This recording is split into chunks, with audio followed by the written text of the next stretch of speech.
must be the new zookeeper. Welcome. Welcome to the ship.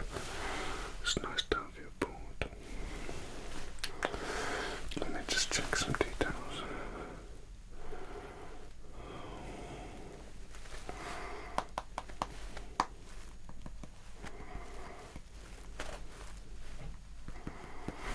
Okay, your checkout is that make sure that you're had a security breach recently. It seems that someone's trying to release these animals. We're trying to work out why. Of course, I have my theory. I think that it's probably something to do with the current enemy we're fighting, trying to cause us problems. They know that these animals are really important to us. They're the only ones that we brought with us from the home world, and if we lose them, then it's going to take a long time to grow them from the DNA that we've got stored.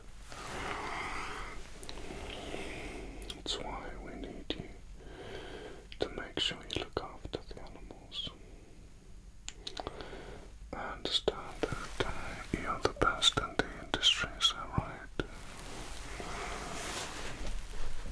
Good.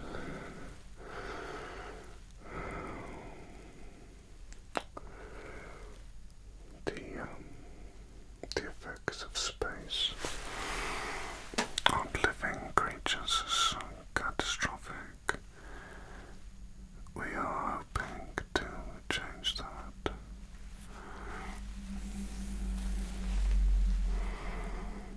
You look surprised. It is possible, yes.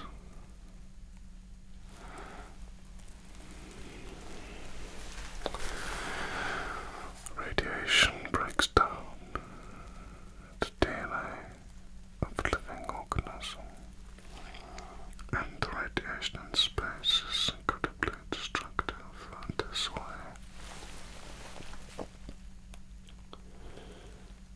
So,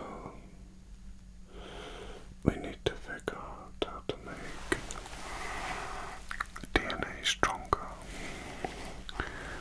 And if we can do that, if we can make it so that the radiation doesn't affect it, then we get one step closer to allowing humans to be out in space in the open and not die.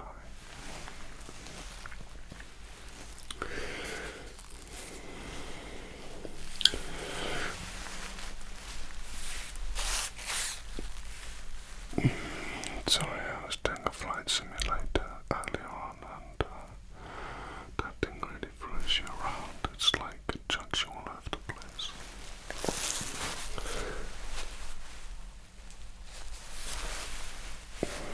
It's crazy. Okay. So, the only reason I'm telling you this is because it's important that you understand how vital this mission is. There can be no complacency, do you understand? That's why we're paying you so much. You need to be completely on the ball, and these animals must be protected and looked after to the highest level.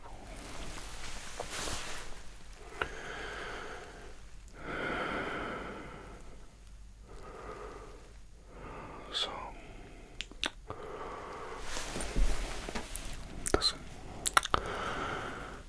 What we do is, when an animal has died of old age, we put it out into space, and we tether it to the ship, and then we pull it back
also having to deal with the issue of being able to breathe.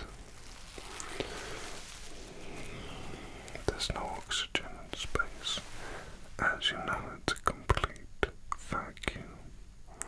So then how do we breathe? The question is we don't.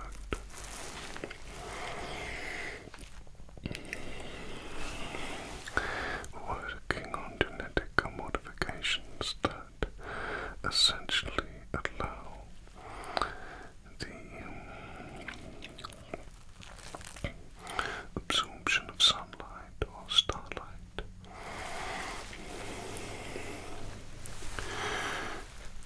to be converted into the energy that we need to survive, regardless of oxygen intake. Now, as you can imagine, that means a restructuring of everything in the body and the brain, because the oxygen needs to go all around the bloodstream and into the brain. So how do we get around this? Well, that's one of the zoo animals. Yeah, there are dogs, everything.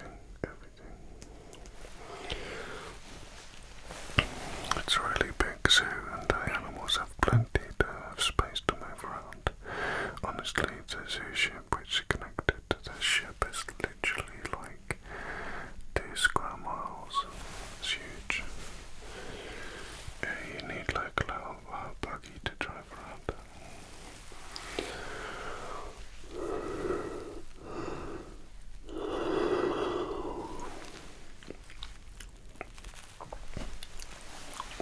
Okay, listen.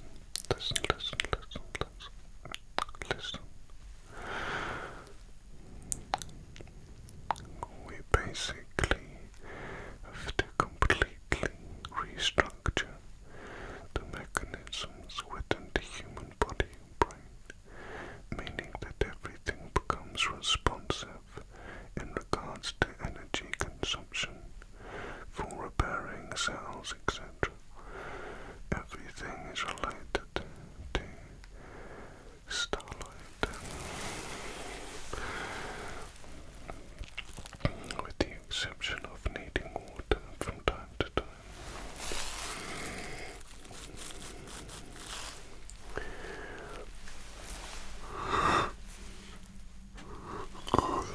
We've even, don't worry, you're gonna get to go to sleep soon. We've even figured out how to stop the blood from boiling if the space is too close to a star. It's a very complex chemical process, and we're able to stop it from freezing as well, because obviously it can freeze. It can freeze because space is generally very cold. So, this is one of our greatest experiments and ongoing achievements.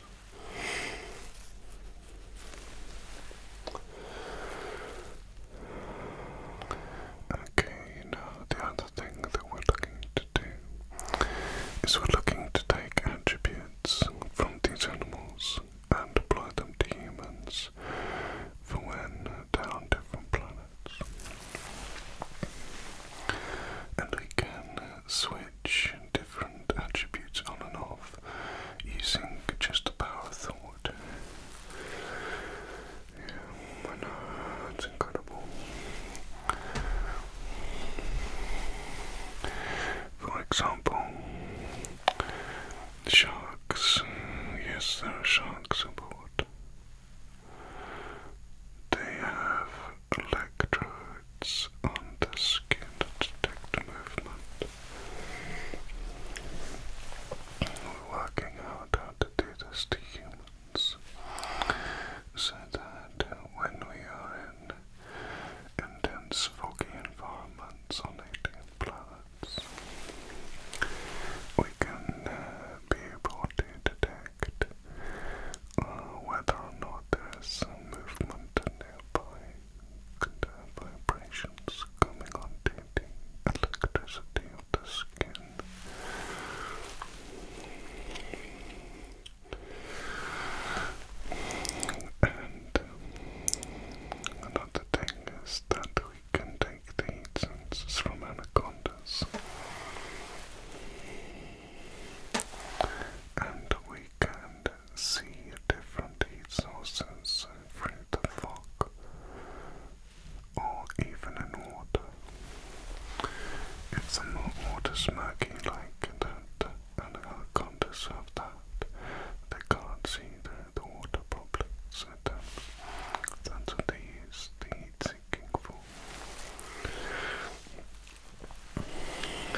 continuous movement as well, on particularly rugged terrain that could cause one to twist the ankle.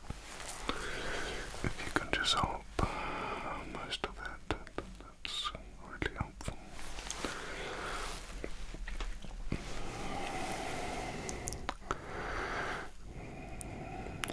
Well, taking some of the echo communication skills of a dolphin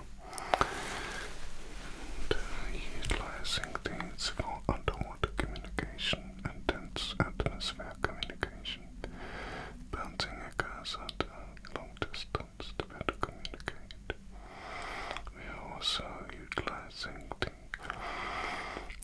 ability to move and navigate using the Earth's magnetic field. This will only work on planets that have a magnetic field, obviously, but could be incredibly helpful as a navigation tool.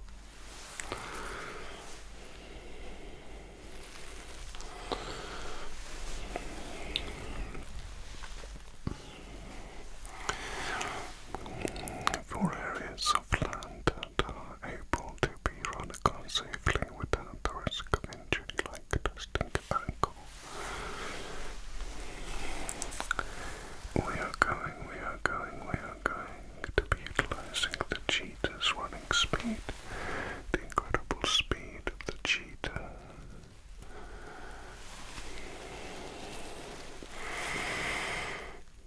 Does this sound interesting? Good.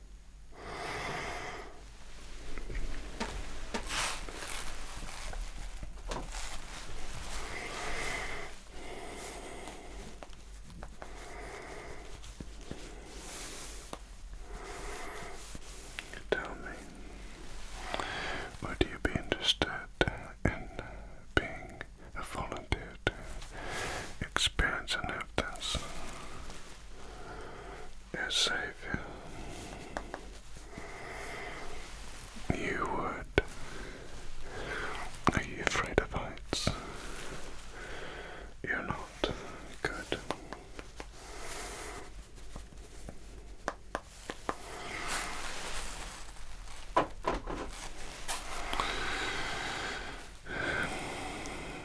There's the ability to fly using the eagle's wings, and depending on the density of atmosphere, the ability to soar through the clouds. This is very much due to gravitational forces and the thickness pressures involved in the atmosphere. You'll also have incredible eyesight like the eagle. This is something that you would be interested in experiencing. Good.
scientific